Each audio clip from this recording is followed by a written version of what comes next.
की हिम्मत थोड़ी सी कमजोर पड़ने लग जाती है। ये वही पड़ाव था। इस यात्रा को 1 महीने के लगभग का समय हो गया। आज 15 अगस्त है। साथियों का ये आग्रह था कि मैं भी आपके बीच में आऊं और जिन सज्जन का ये है वो मेरा उनसे आग्रह कि इसको अपने कब्जे में कर लें। समय खराब है। उत्तर प्रदेश में ऐसी सरकार है कि कहां चोरी हो जाए, कहां लूट हो जाए, ये भी नहीं पता है। कभी कोई आपका यही चुरा ले जाए, इसका भी नहीं पता रहेगा। बाद में आप रोते फिरोगे। आज ऐसी सरकार उत्तर प्रदेश में है कि आदमी के आदमी चोरी हो जा रहे हैं। ये तो फिर भी ड्रोन है, ठीक है। इसलिए मैंने उनकी भलाई के लिए उन सज्जन को ये बात बताई कि आज तो आम आदमी नहीं, मेरे जैसे व्यक्ति पे भी सरेआम गोली चला के उसकी हत्या करने का प्रयास किया जाता है। घर से निकला हुआ कोई भी शख्स सुरक्षित वापस आ जाएगा, इस बात की गारंटी आज उत्तर प्रदेश में नहीं।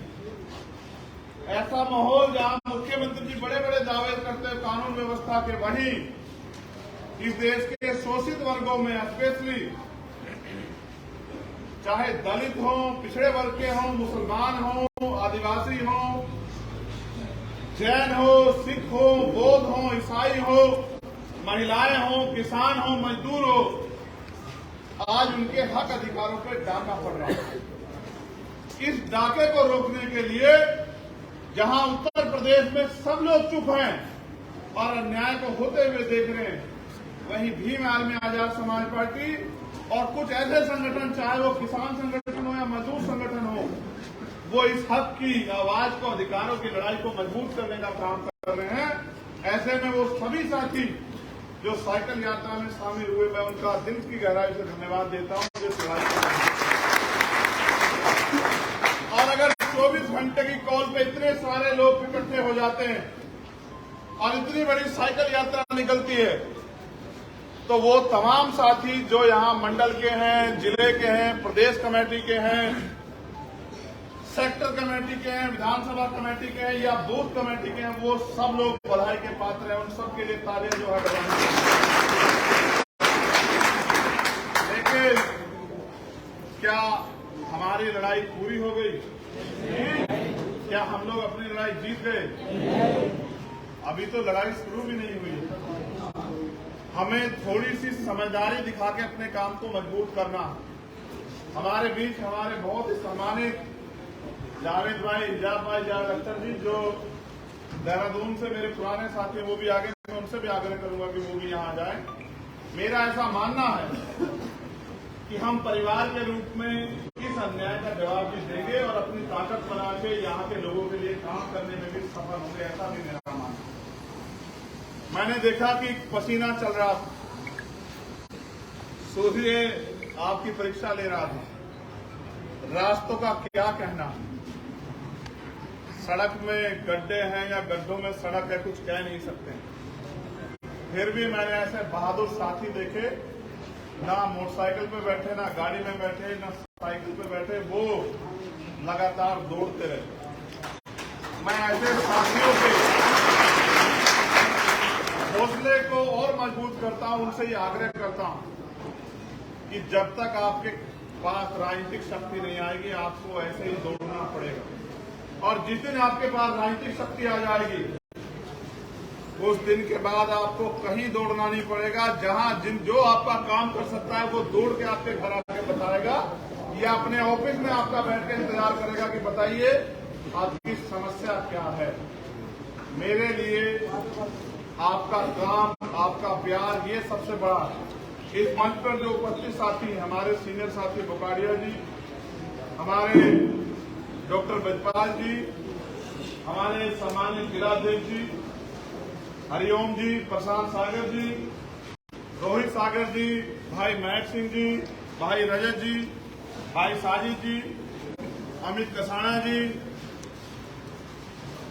ओमपाल जी, हमारे नवनियुक्त चेयरमैन भाई रवि चौधरी जी, और इस मंच से इधर भाई राजन हो, भाई भीमसेन जी हो, भाई विवेक जी हो, भाई धर्मराज हो, और हमारे मंडल के अध्यक्ष उपेंद्र राणा जी और तमाम वो साथी जिनका नाम मैंने नहीं लिया, चाहे वो ललित है कोई, वो अपने आप को ज्यादा प्यारा समझना, इनके तो नाम मैंने इसलिए लिए कि आप लोग इनको जान जाओ, जिनके नाम नहीं लिए उनको तो आप लोग ज्यादा बेहतर जानते हो।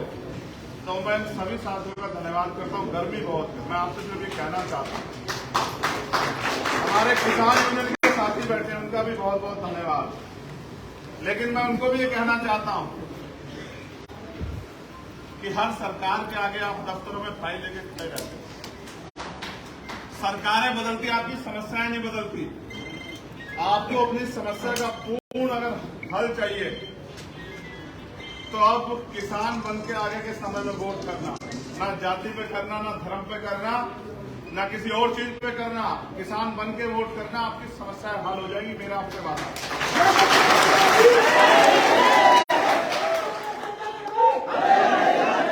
मेरा संदेश के तौर पे आप साथियों से आग्रह है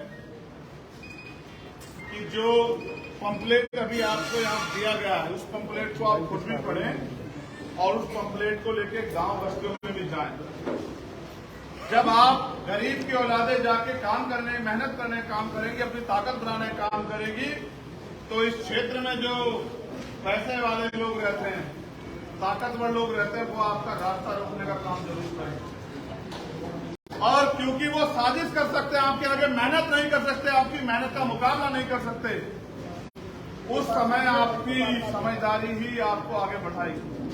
इसलिए अपने लक्ष्य को ध्यान में रखते हुए, जैसे आज हमारा लक्ष्य यहाँ पहुंचना था, उस रास्ते में कितनी परेशानियां आई, उनको हमने नजरअंदाज किया और हम लगातार बढ़ते रहे। ऐसे अपने लक्ष्य को ध्यान में रख के अपने अपने क्षेत्रों में जब आपके यहाँ ये सामाजिक परिवर्तन यात्रा, साइकिल यात्रा आए, तो बढ़ चढ़ के उसमें हिस्सा लें और अपनी पार्टी के एजेंडे को, अपनी पार्टी की पॉलिसी को, अपनी पार्टी के जो लक्ष्य है कि अगर हमें अवसर मिलता है तो हम किसानों के लिए क्या करेंगे। जैसे हमने मांग की थी दिल्ली में कि प्रधानमंत्री जी 6,000 रुपए किसान सम्मान निधि देते हैं, हम मांग करते हैं कि 24,000 रुपए किसान सम्मान निधि किसानों को दी जाए।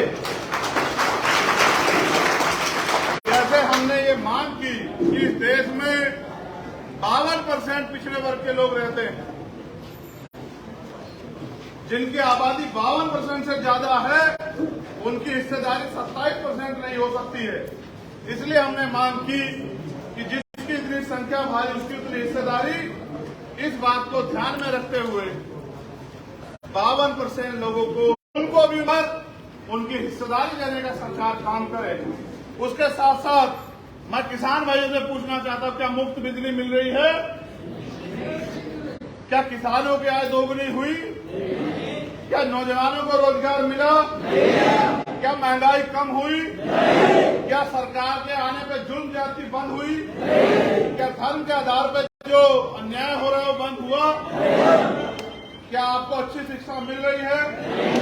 क्या आपको अच्छा इलाज मिल रहा है? क्या महिला सुरक्षित है?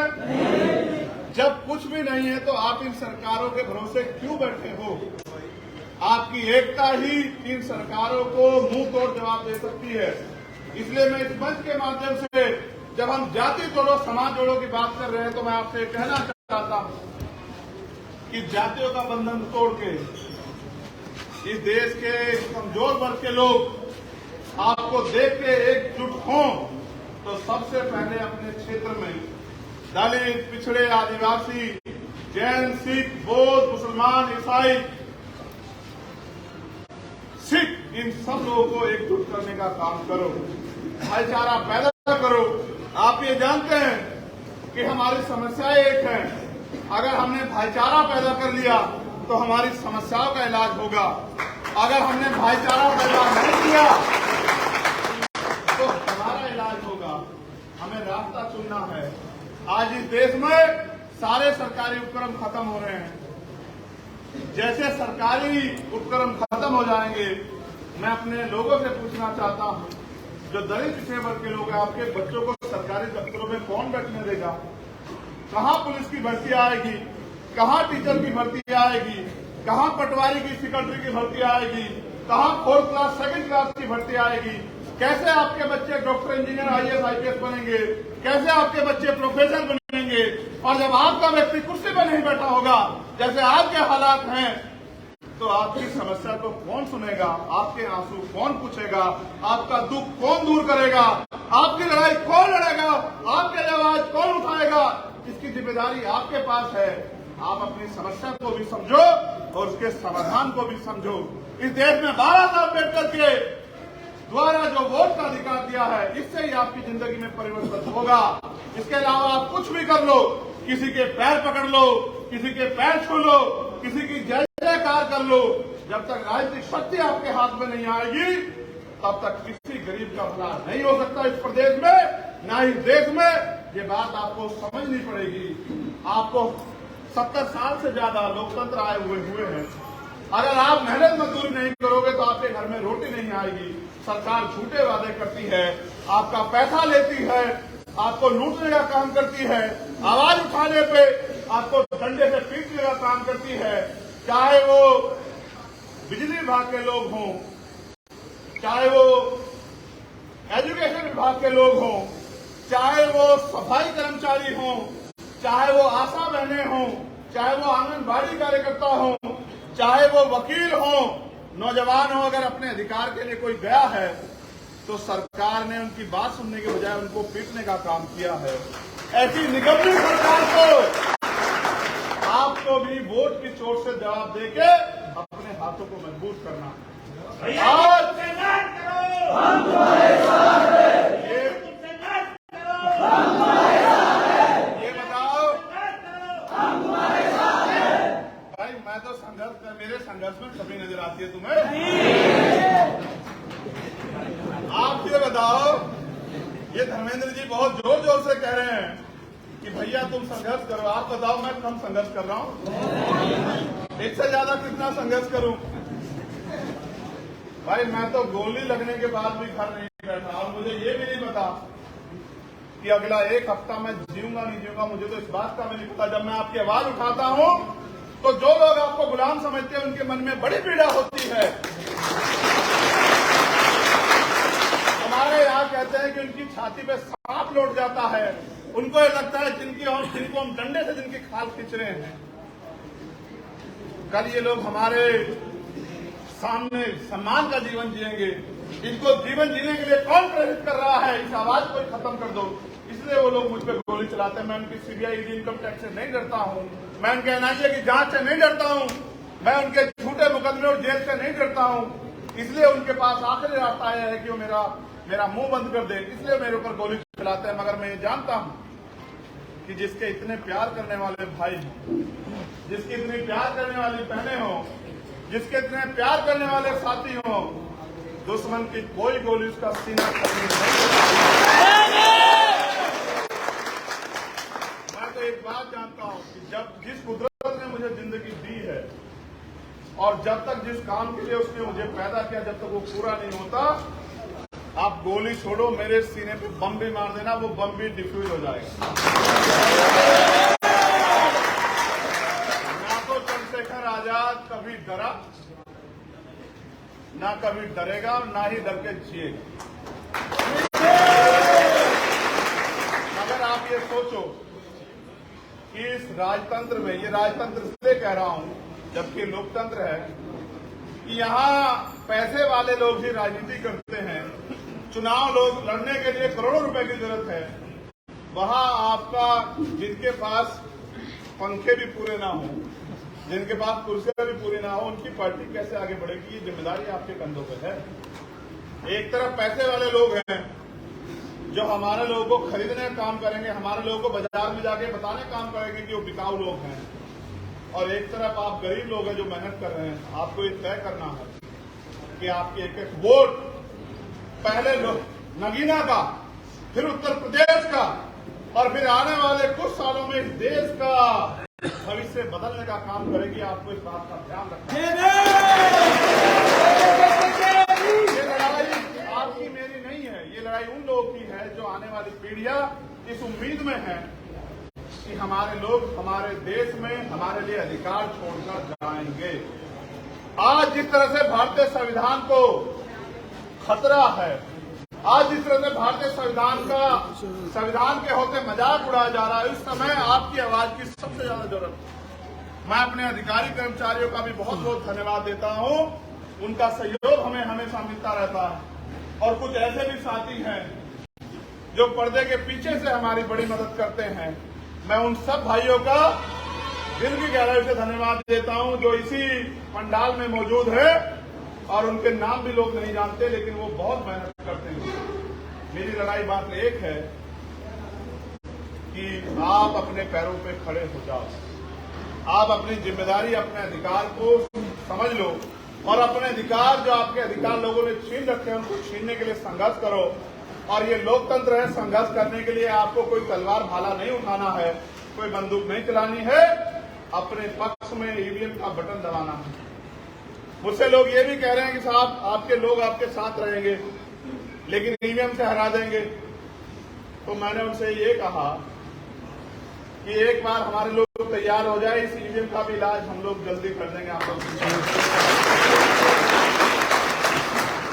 जिस जरिए आपके वोट के अधिकार को लूटने का प्रयास किया जाएगा, उन सब चीजों का इलाज करने के लिए भीमार में आजाद समाज पार्टी है। मैं अपने सभी साथियों का, जिसमें प्रधान साथी